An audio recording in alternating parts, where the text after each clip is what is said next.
तुम शायद ये समझ नहीं सकते कि मेरी ये कामना किस हद तक है, और यदि तुम में से कुछ इसे समझ भी जाए तो भी तुम इस कामना की शिद्दत को पूरी तरह नहीं समझ सकते। मैं अहिंसा के उसी नाद का प्रतीक हूं जिसने इस ब्रह्मांड को एक सूत्र में बांध रखा है, जिसका होना इंसानियत का होना है। यही भाईचारे की सच्ची परिभाषा भी है। सम्राट अशोक की ऐतिहासिक कहानी प्रारंभ होती है उनके दादा चंद्रगुप्त मौर्य से। ईसा की 4वीं शताब्दी का अंत उस दुराचारी की मृत्यु के जिसने ये कर्म किए। प्रभु, इससे हाथ तो जलता ही है, मुंह भी जलेगा और पेट में छाले पड़ जाएंगे। इसलिए चंद्रगुप्त, खिचड़ी को किनारे से खाते हुए बीच की ओर बढ़ो। लेकिन शस्त्र चलाने को तुम्हारी अद्भुत क्षमता और पराक्रम के आगे तुमसे छोटे हो जाते हैं। तुमसे कराया धर्म का विचार अशोक के मन को छू गया था। देवी का अनुराग और उसका संपर्क विचार को अंगीकार किया। अहिंसा ही उसका मार्ग था।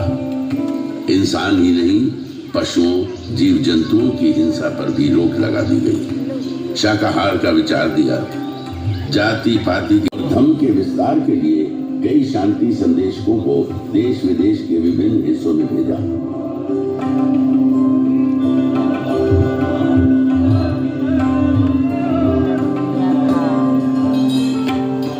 धीरे धीरे पूरा है श्री लगभग 40 वर्षों तक साम्राज्य का संचालन करने के बाद 232 ईसा पूर्व में महान सम्राट अशोक ने देह त्याग दी।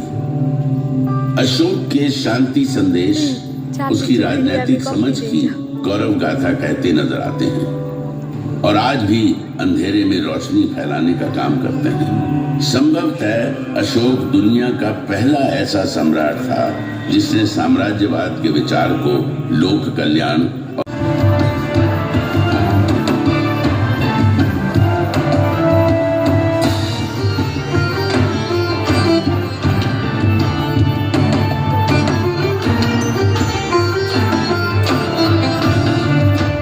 कर दी थी।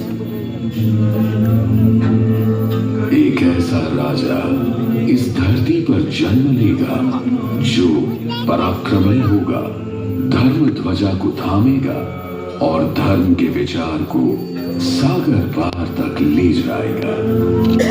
सीमा में घुसने नहीं दिया था। कलिंग की सीमा पर अब भी कलिंग का ही ध्वज लहरा रहा था।